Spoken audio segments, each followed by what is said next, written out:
Hello, and welcome once again to the Dental Marketing Mastery Series. This podcast is brought to you by dentalwebcontent.com and New Patients Incorporated. I'm Howie Horrocks, the founder of New Patients Incorporated. Along with me once again is my friend and partner and the president of New Patients Incorporated, Mark Dilatush. Well, hello, Mark. How are you doing today? I'm fine, Howie, other than being back from a nice house on a lake in Maine. I'm back in New Jersey, so. Yeah, I've been up there with you. I wouldn't want to leave it either, but, Driving past the Sopranos intro on the way home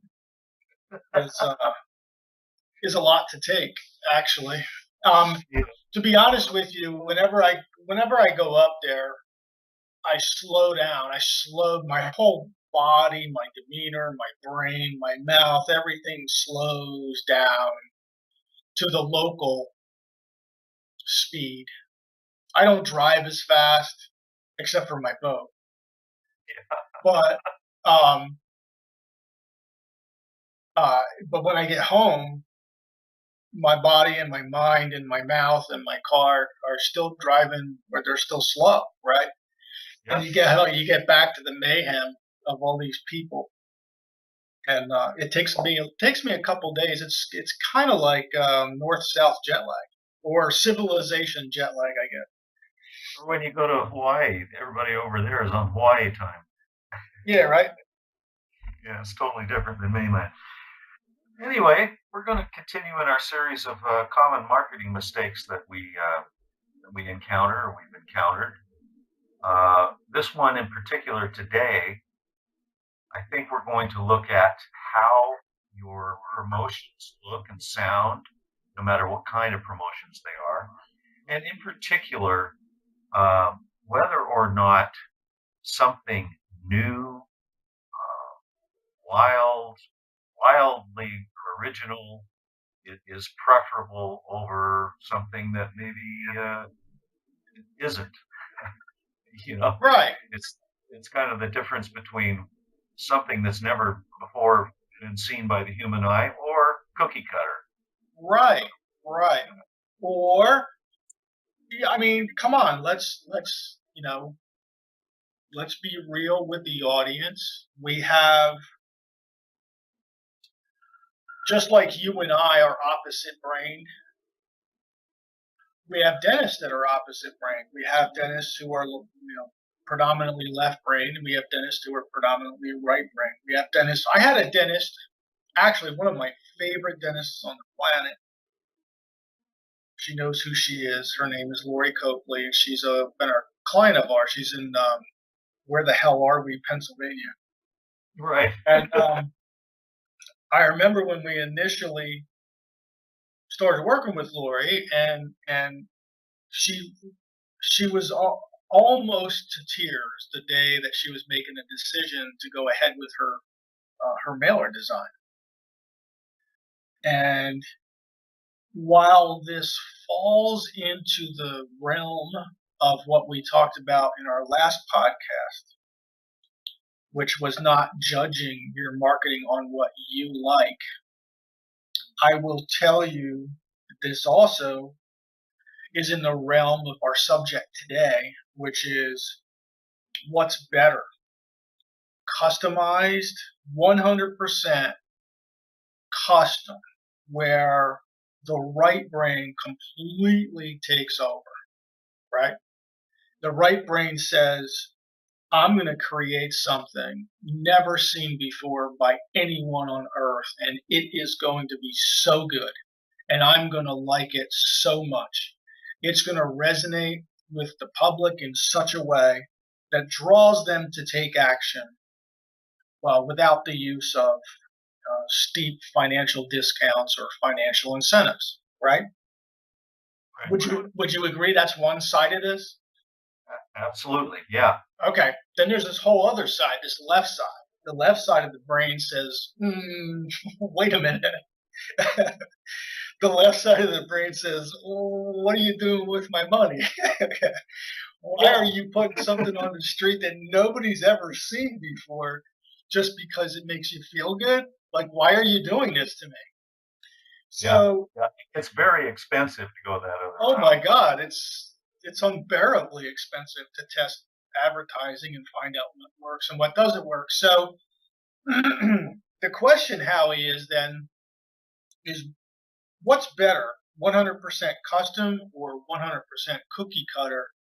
And I'll bow out of the conversation for a little while and let you address that, because Howie is the right brain of the company. Howie's the design. He's the creative architect. He's the guy who writes all the words. If you've ever had any of our advertising in your hands at all, Howie wrote every one of those words. He's also responsible for all the words on all the stuff on DWC. So, and he's also intimately involved. Well, intimately, he's also directly involved with our design team, which is graphic arts. The whole creative side of this company is Howie. So, Howie, why don't you tell the audience what's better, 100% custom or 100% cookie cutter? Yeah. Well, yeah. As you've alluded to, when you get involved with the 100% custom, uh, you, what you're actually doing is you're not running an ad campaign or a marketing campaign. What you're actually doing is running a test. Okay. Now we've run a zillion tests over the years, and there's nothing wrong with testing as long as you realize that's what you're doing. And testing can be quite expensive. You know that through the years. So the opposite of that, of course, is, well, we get clients who say, well, I don't want anything that's cookie cutter. The use of the term cookie cutter is very pejorative. Cookie cutter bad, something new, original, never before seen by the human eye is good. Well, here's what's wrong with that, and that's just as we've already alluded to. You're bypassing the power of testing, and in direct marketing, which is what we're engaged in, what our clients are engaged in, you need to be able to test one thing versus another. One radio spot that talks about X versus one that talks about Y. And after you've done that for a long period of time, for us it's been essentially 20 years, what gets a response from the public just kind of leaps out off the spreadsheet. And you look at it and you go, yeah, that's what we should be advising our clients to put their money into, because it gets a response. And if it doesn't get a response, they're going to get mad at us. Okay. Exactly. Gosh, we've got thousands of dollars of our clients' money in our hands, essentially, and we're going to spend it for them. They're trusting us to do that. And by gosh, it better work. So that's the difference. So is that to say that you never customize? Well, of course you customize. You've got to at least customize the piece or the radio spot or the TV spot, client's contact information and the web address and all that. That's obvious customization. But to attempt to completely avoid the cookie cutter, I'll tell you what it is.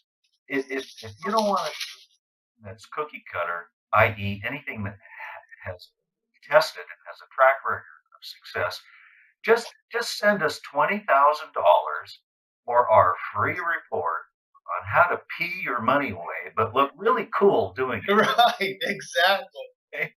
Because that's what you're doing. So that's my spiel on it. That testing is just ultimately bedrock important. Dentists and dental practices don't usually have the time or marketing budget to be extensively involved in testing. That's what they depend on their marketing company to do. We've done it. We've been through the learning curves. We've learned, and we've learned what to do and what to avoid. And that's primarily what we bring to the marketing table is just that kind of experience, so that our clients don't have to go out and test. spend their money on that when they can just spend their money on something that's already been tested? Yeah, there's cookie cutter and customized is not really, or the battle. Let's call it a battle. People like that. Yeah, it's not the choice. It's not. Yeah, it's not an either or choice. It's the sweet spot is kind of right down the middle. Exactly. Where you use tested principles, tested design, tested layout, tested size, fold, tested font size, word density, image density, where you test basically every aspect of everything within a piece of advertising.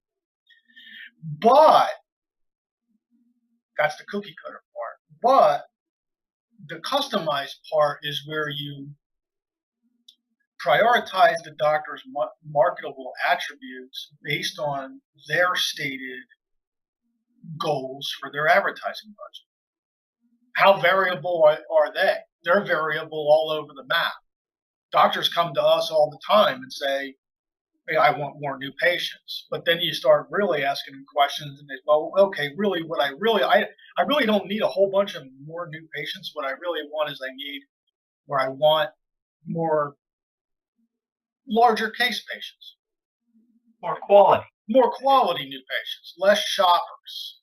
So once you get into a more in-depth conversation with a dentist, you usually get a more refined need requirement. And that definitely lends itself to the customization of the tested template. So the answer to the question, which is better, 100% custom or 100% cookie cutter, the answer is neither. The answer is somewhere in between. Right. Like 50-50 or 49-51 or somewhere right down the middle of the goalposts, okay, is where you want your advertising to be. If you call a graphic artist from Craigslist, to do your graphic design for you, and they've never worked in dentistry before, you are going to have a long learning curve. Hell, there's even dental marketing companies or people in our own space in competition with us who I know are doing their fifth or sixth client. So they've got a long learning curve there as well. Ultimately, for the dentists who are on the phone, whether you use us or you don't use us, what you want to look for in your guiding of your marketing firm is you want to make sure that they are leading with a template that they know has worked for other dental clients. And you want them to customize it to your office, but use their template. I don't think anyone in dentistry in the world has done the level of testing and independent consumer research that we have. Okay, it is absolutely one of our unique selling positions. Okay, there's no doubt about it, and we're proud of it, and we put it out there. We even coined the phrase evidence-based dental marketing because it's true. All right, but that doesn't mean the other marketing companies don't do any testing. I honestly don't know. So if you're working with a different marketing firm, there's your guidance from us. Our guidance is, let's say the person's name is Bob. Hey, Bob, I don't want my stuff to be brand new, okay? And I don't want you to try stuff with my money, okay? But at the same time, in other words, I want you to use something that you found to work for other clients of yours. But at the same time, look, here are the list of items of my marketable attributes that I think are priority. And I want you to incorporate all these into my advertising. I think if you do that with whoever you work with, whether it's NPI or ABC Dental Marketing Company, you will be providing them with valuable guidance, and you will have a better outcome. Whatever dollars you're spending with them, you will have a better outcome. You agree with that, Howie? Yeah, absolutely. And it goes back to basically one of our themes that runs through our company and our own lifeblood is that, we want to, marketing is a risky business. There's no doubt about it. But that doesn't mean you take wild risks. Using a tested template or a tested promotion that has worked in various demographic areas, that's just good common sense. That exposes the client's marketing dollar to less risk. Right. And that's really, really important. I don't know why. Other than the efficiency and of the implementation, I don't know why anybody would engage a dental marketing firm if it wasn't to get more out of their advertising dollar. Exactly. Because dentists can waste their advertising dollars very well on their own. Yeah, they do that by themselves. That's not. So, customized, cookie cutter. Neither of them are bad. Neither of them are the panacea. Together, combined, the sweet spot. It's like the sweet spot of your driver. It's right in the middle. In the middle, left and right. In the middle, top to bottom. Right in the center. Something that is definitely customized to your marketable attributes, your priorities, but has worked in the past, generating phone calls to other dental offices. That's your best bet. Yeah, I kind of liken it to running the gauntlet. Okay, putting anything out there into the public realm that purports to be used in attracting patients, we'll say. It runs through a gauntlet. The general marketing population is brutal on businesses and their marketing. Yes. And you just get beat up if you put something out there and nobody responds to it, and you throw your hands up and you go, well, advertising doesn't work, so I'm not going to do it. And that's absolutely the wrong conclusion. Come to it. If you've got a method or an individual piece like a mailer or as a billboard, and it's already been run through the gauntlet, a little bit of scrutiny, then you can rest assured that your marketing dollar is going to be exposed to far less risk. I agree, sir. Have we hammered them sufficiently on custom versus cookie cutter? I think so. Can we go further and deeper into the subject? Last week we did, don't show it to anybody you know before you sign off on it. I think if you combine that with custom and cookie cutter, I think if our listeners still like us after these last two podcasts, I think we're home free. Yeah, we've been fairly obnoxious. That's a fact. It's not our intent. Our intent is to help everybody listening to this. Absolutely. All right. Well, we're going to wrap this one up for today. Yep. All right. Well, thank you, Mark. You and I will, of course, talk shortly, and we'll have another podcast and many more to follow. We hope you've enjoyed our podcast today. You can find more podcasts on our YouTube channel, on Stitcher, and iTunes. Also on our websites, dentalwebcontent.com and newpatientsinc.com.